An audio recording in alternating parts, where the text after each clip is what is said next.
27 अगस्त 2022 को शाम के समय वैशाली बलसार अपने पति से कहकर घर से निकली थी कि वह किसी दोस्त से मिलने जा रही है और कुछ काम भी है, इसलिए वह थोड़ी देर में घर लौट आएगी। इस पर पति हरीश बलसार ने भी वैशाली से ज़्यादा कुछ नहीं पूछा, क्योंकि वैशाली एक सिंगर थी, इसलिए परफॉर्मेंस के लिए उसे कई लोगों का मिलना होता था। और फिर शाम को करीब 6:45 पर वैशाली अपने कार से निकल गई। जब कई घंटे बीत जाने के बाद भी वैशाली घर नहीं लौटी, तो हरीश बलसार ने पत्नी वैशाली को फ़ोन किया, लेकिन उसका फ़ोन स्विच ऑफ आ रहा था। इसके बाद हरीश ने अपने रिश्तेदारों और जानने वालों को भी फ़ोन किया, लेकिन वैशाली के बारे में कहीं से भी कुछ पता नहीं चला।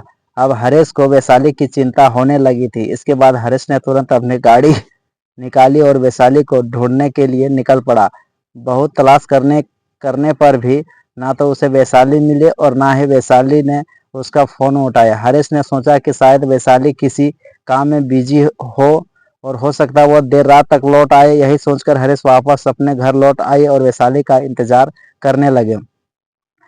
इंतजार करते करते सारी रात बीत गई, लेकिन वैशाली अपने घर नहीं लौटी। इसके बाद सुबह होते ही हरीश बलसार ने सीधे पुलिस स्टेशन पर जाते हैं और वहां अपनी पत्नी गुमशुदगी का रिपोर्ट दर्ज कराते हैं। इधर बलसाल पुलिस भी तुरंत ही वैशाली की तलाश में जुट गई। उसे तलाश करते करते सुबह से शाम हो गई, पुलिस को भी वैशाली कहीं नहीं मिली। लेकिन फिर उसी दिन यानी 28 अगस्त 2022 को शाम के समय बलसाड़ शहर के पड़ी इलाके में ही नदी के किनारे एक व्यक्ति टहल रहा था। जब वह व्यक्ति मेन रोड से हटकर दूसरी सड़क पर आया, तो उस व्यक्ति को वहां उस रोड पर नदी के किनारे एक गाड़ी खड़ी हुई दिखाई दी। वह गाड़ी लवारिस हालत में खड़ी थी। इसके बाद वह व्यक्ति गाड़ी के थोड़ा पास जाता है, लेकिन जैसे ही उसने गाड़ी के अंदर झांक कर देखा तो उसकी हालत खराब हो गई, क्योंकि वहां उस कार के अंदर एक लड़की का शव पड़ा था। इसके बाद उस व्यक्ति ने तुरंत पुलिस को फ़ोन कर दिया, क्योंकि यह इलाका अभी पड़ी पुलिस के अंतर्गत ही आता था। इसलिए बलसाल पुलिस की एक टीम मौके ए वारदात पर पहुंचती है, लेकिन कार की और उस लाश की हालत को देखकर पुलिस को यह समझते देर नहीं लगी कि यह मामला कत्ल का है, क्योंकि उस लाश की गर्दन पर गला दबाए जाने के निशान नजर आ रहे थे।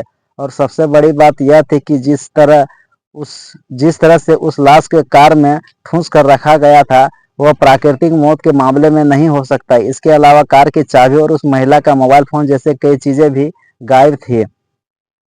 लेकिन इस मामले की जांच को आगे बढ़ाने के लिए पुलिस को सबसे पहले मरने वाली लड़की की पहचान करना जरूरी था। लेकिन इत्तेफाक से उसी दिन सुबह ही हरीश बलसा ने अपनी पत्नी की गुमशुदगी का रिपोर्ट लिखाई थी। रिपोर्ट लिखवाने वाले हरीश ने अपनी शिकायत में बताया था कि उसकी पत्नी 27 अगस्त को किसी से मिलने जाने की बात कहकर घर से निकली थी, लेकिन इसके बाद वह घर नहीं लौटी। ऐसे में पुलिस ने सबसे पहले हरीश को ही फोन किया और पड़ी में नदी किनारे मिली लाश को पहचान करने के लिए उसे मौके वारदात पर बुलाया।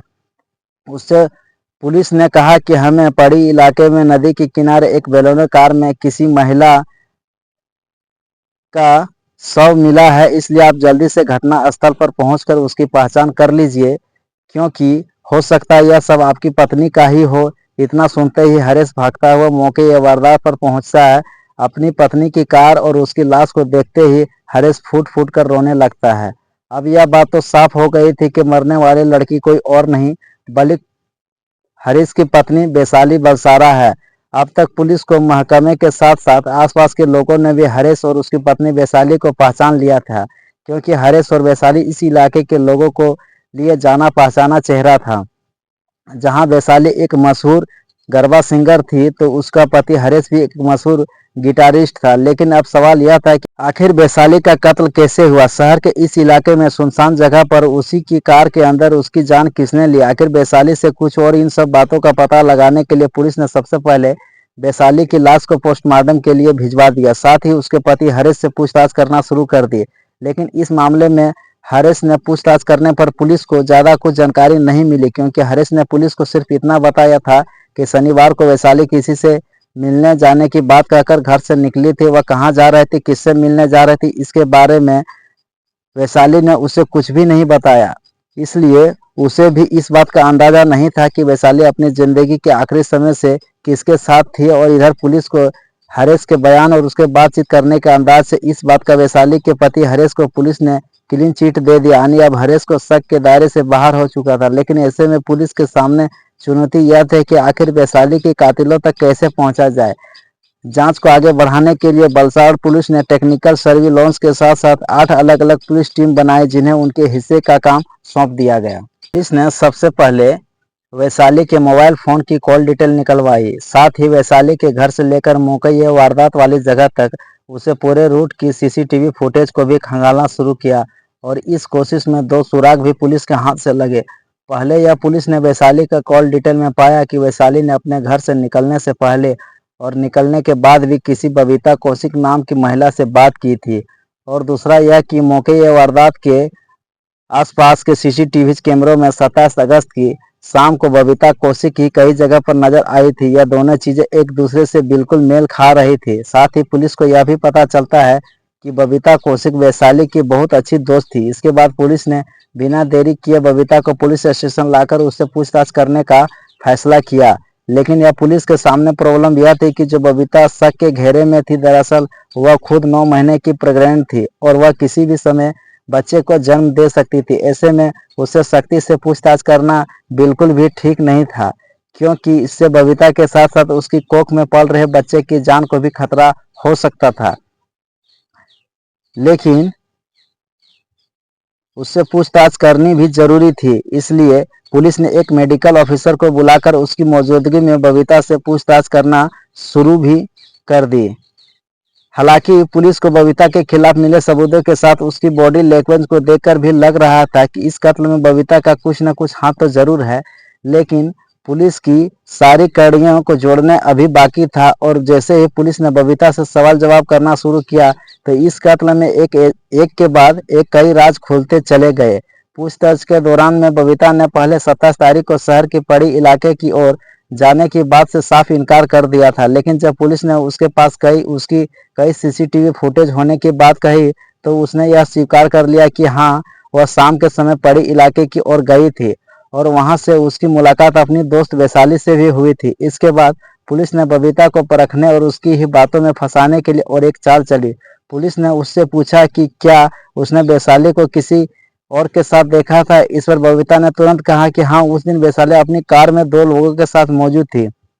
इसके बाद पुलिस ने जानबूझकर बबीता को एक ऐसे व्यक्ति की फोटो दिखाई जिसका इस मामले से दूर दूर तक कोई भी लेना देना नहीं था, क्योंकि बबीता तो पहले इस मामले से बचना चाहती थी। इसलिए बबीता ने उस अनजान व्यक्ति का फोटो दिखाकर कहा कि मैंने उस दिन वैशाली के साथ इस व्यक्ति को देखा था। और इससे साफ हो गया था कि बबीता अब झूठ बोल रही। इसके बाद पुलिस ने बबीता को सच्चाई सामने करवाया और उसे बताया कि इस तरह झूठ बोलकर वह खुद ही अपनी बातों में फंस चुकी है, क्योंकि जिस व्यक्ति को बबीता वैशाली के साथ देखने की बात कर रही थी वह व्यक्ति तो वैशाली को जानता तक नहीं था। इसके बाद थोड़ी कड़ाई से पूछताछ करने पर बबीता ने अपना जुर्म स्वीकार कर लिया। लेकिन 9 महीने की गर्भवती बबीता, जो अब उस किसी भी दिन अपने बच्चे को जन्म देने वाली थी, वो माँ बनने वाली थी, उसे अचानक ऐसा क्या हो गया जिसकी वजह से उसने अपने ही दोस्त वैशाली को कत्ल करने के लिए प्लान बना लिया। लेकिन प्रेग्नेंट बबीता के लिए अकेले ही अपनी दोस्ती वैशाली का कत्ल करना मुमकिन नहीं था, यानी इस कत्ल में उसके साथ कोई और व्यक्ति भी शामिल जरूर था।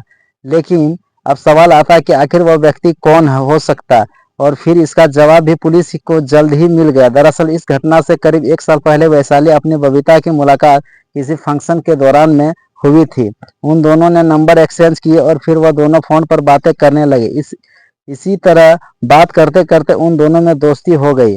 वैशाली और बबीता की दोस्ती इतनी ज्यादा बढ़ गई थी कि जब भी बबीता के पैसों की जरूरत पड़ती थी वह वैशाली से मांग लेती थी और वैशाली उसकी मदद कर देती थी, यानी वह बबीता के पैसे दे देती थी। अब बबीता किसी न किसी बहाने वैशाली से पैसे उधार मांगती ही रहती थी।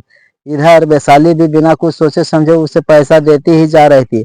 और फिर देखते ही देखते वैशाली ने मात्र 1 साल के अंदर बबीता को अलग अलग वक्त में टोटल 1 लाख रुपए उधार दे दिए। पर अब वैशाली अपने लाख रुपए वापस मांग रही थी, लेकिन बबीता ने वो रुपया नहीं लौटाना चाहती थी, जिसकी वजह से बबीता को बहुत टेंशन होने लगी। इसलिए उसने फाइनेंशियल कंडीशन ऐसा नहीं था कि वो वैशाली को कर्ज उतार सके, लेकिन फिर भी उसने वैशाली से कह दिया कि वो इतनी बड़ी रकम एक बार में तो नहीं दे सकते, मगर वह थोड़ा थोड़ा करके सारे कर्जे को उतार देगी।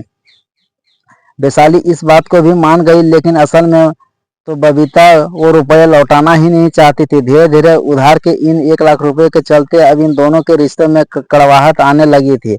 जब बबीता वैशाली ने पैसे चुकाने के लिए दबाव बनाना शुरू किया तो इस पर बबीता ने सोचा कि क्यों न वैशाली को ही रास्ते से हटा दिया जाए। बबीता उस समय भी काफ़ी एक्टिव रहती थी और सुखविंदर सिंह से बात की। सुखविंदर सिंह वैशाली की जान के लिए तैयार हो गया, लेकिन इसके लिए सुखविंदर ने बबीता से 10 लाख रुपए की मांग की। बबीता ने उसके साथ मोल भाव करना शुरू किया और फिर 1 लाख रुपए में वैशाली का कत्ल करने की बात तय हो गई। क्योंकि सुखविंदर भी यह काम अकेला नहीं कर सकता, इसलिए उसने अपने एक दोस्त त्रिलोक सिंह को भी इस साजिश में शामिल कर लिया था। इधर वैशाली भी बबीता की अच्छी दोस्ती थी। वैशाली उस पर बहुत भरोसा करती थी। बबीता जब भी वैशाली को कहीं बुलाती थी वो बिना कुछ सोचे समझे बबीता के पास पहुंच जाती थी। 27 अगस्त को शाम को भी बबीता ने वैशाली को फोन किया। उसने वैशाली को उधार दिए गए रुपए वापस लौटाने की झांसा दिया। इसके बाद तयस्तु शुदा प्लान के मुताबिक 27 अगस्त की शाम को बबीता और 2 सुपारी किलर वलसाड़ के पड़ी इलाके में खाली पड़ी एक डायमंड फैक्ट्री में पहुंचते हैं। बबीता अपनी स्कूटी से आई थी, लेकिन प्लान के अनुसार उसने अपनी स्कूटी का वारदात वाली जगह से करीब 1 किलोमीटर पहले ही पार्क कर दिया था। बबीता वहां से ऑटो में बैठकर खाली पड़ी उस डायमंड फैक्ट्री में पहुंच गई। उसने वैशाली को भी पड़ी इलाके के उसी डायमंड फैक्ट्री में बुला लिया। बबीता का फोन आने के बाद वैशाली रुपये लेने के लिए उस फैक्ट्री में पहुंच गई। वहां पर बबीता पहले ही इसका इंतजार कर रही थी। इसके बाद बबीता वैशाली के कार में बैठकर काफी देर तक बातें करती रही। बबीता अपने 7 लाख रुपए जो भी रुपये लेकर आई थी उसने वो रुपये वैशाली को दिए और कहा इन्हें एक बार चेक कर लो। वैशाली पैसे गिनने लगे, तभी वह दोनों सुपारी किलर वहां आकर खड़े हो गए। बबीता ने उन दोनों सुपारी किलर को अपना कजिन बताकर वैशाली के कार में बिठा लिया, लेकिन कार के अंदर आते ही उन दोनों ने पहले तो क्लोरोफॉर्म सुंघाकर वैशाली को बेहोश कर दिया, फिर गला घोंटकर उसकी जान ले ली। इसके बाद उन्होंने लाश को उठाकर पीछे की सीट पर डाल दिया। फिर सबूत मिटाने के इरादे से वैसा की कार से ही उसकी लाश के लेकर नदी के किनारे पहुंचा।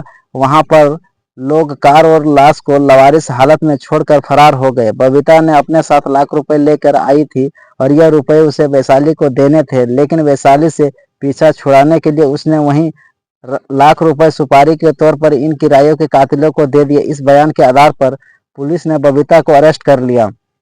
साथ ही पुलिस ने पंजाब से एक सुपारी किलर सुखविंदर को भी अरेस्ट कर लिया था। लेकिन इस पूरी घटना में सबसे ज्यादा हैरान करने वाली बात यह थी कि वैशाली अपनी दोस्त बबीता को 1 लाख रुपए देने जैसी इतनी बड़ी बात अपने पति हरीश से भी छुपा रखी थी। आनी वैशाली ने अपने पति को कभी इस बात की भनक नहीं लगने दी कि उसने बबीता को इतनी बड़ी रकम उधार के तौर पर दे रखी है। उसका पति हरीश तो यह भी जानता था कि आखिर वैशाली के पास इतना पैसा कहाँ से आया था। और वारदात वाले दिन जब बबीता ने वैशाली को फोन करके रुपए चुकाने के बहाने बुलाया था, तब भी वैशाली ने अपने पति को यह बात नहीं बताया था। वह अपनी दोस्त बबीता से उधार में दिए गए करीब 25 लाख वापस लेने जा रही है और यही वजह था कि वैशाली गुमशुदगी का रिपोर्ट लिखवाते समय हरीश ने भी लाख रुपए जैसी की बात का जिक्र नहीं किया। अगर वैशाली का फोन कॉल डिटेल में उसकी बबीता से आखिरी बार हुई बातचीत सामने नहीं आती तो अगर उस दिन बबीता फैक्ट्री की तरफ जाते हुए सीसीटीवी कैमरा में कैद नहीं हुई होती तो शायद वैसा का यह राज भी हमेशा हमेशा के लिए उसकी मौत के साथ दफन हो जाता। लेकिन एक गर्भवती महिला की इतनी भयानक साजिश और अपनी ही दोस्त के साथ गद्दारी की कहानी सुनकर पूरा गुजरात हैरान में पड़ गया था। पुलिस को भी इस बात का यकीन नहीं हो रहा था कि वैशाली के सबसे करीबी दोस्त बबीता ही उसकी कातिल निकलेगा।